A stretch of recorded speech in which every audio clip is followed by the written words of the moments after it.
Yo, Capicu, what's up? Hey, yo, I want to give a shout out to my son, 21.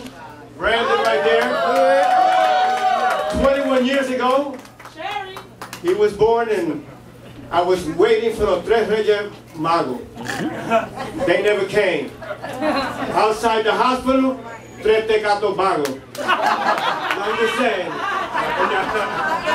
All right, here I go.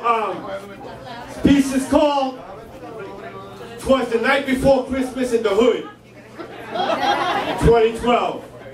All right, let me get the floor, y'all. Thank you. Twas the night before Christmas, and he didn't have a job.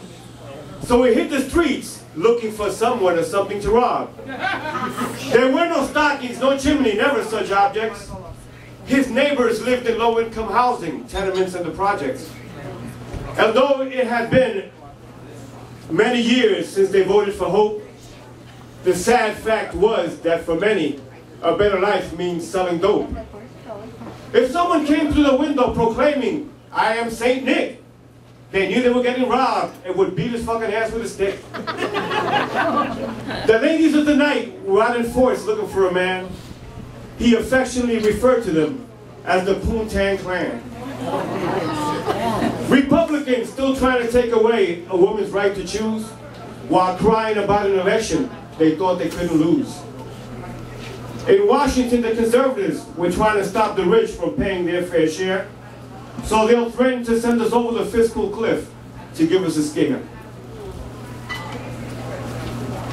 Hurricane Sandy hit us really hard early one autumn morning, and believe it or not, some people are still discounting the effects of global warming.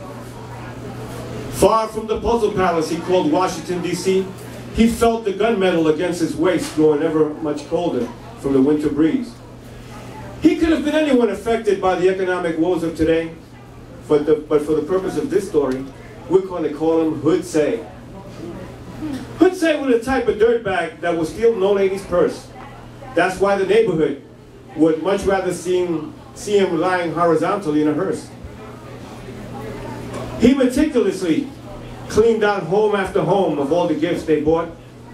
That he would destroy these people's holidays was a faraway thought.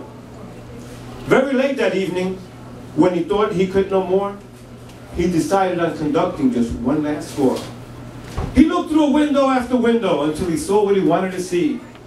In a box by a tree, a 50-inch plasma color TV.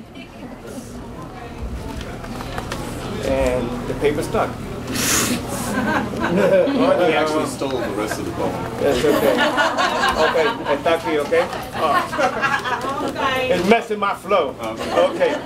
We love you anyhow. He easily jimmied the window open and climbed inside until he was startled and he pointed his gun at two little eyes that were open wide. "Santa Claus," the little boy muttered, "I understand why you're packing a Glock. People get robbed about twice a week on this dangerous block.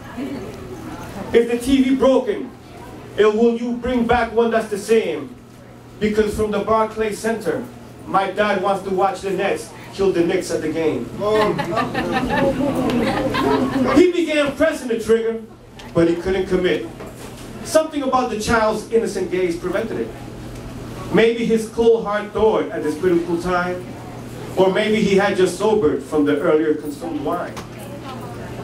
He said, "No, son, it's already fixed and I just brought it back. You just startled me and I was taking it out of my sack. But there's just one promise for me I want you to make. That you'll never take a shower with none of the coaches at Penn State."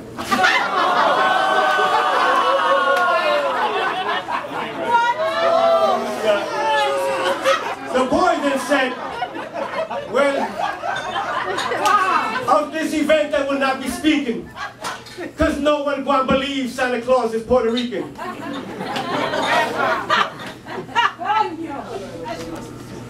Hood Say left the boy's house and began to backtrack. And home after home, he put all their stuff back.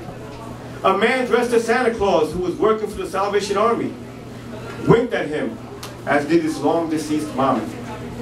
But it was those parting words that really made Hood Say think. He said, "Merry Christmas to all, I'm gonna have a fucking drink. I'm telling you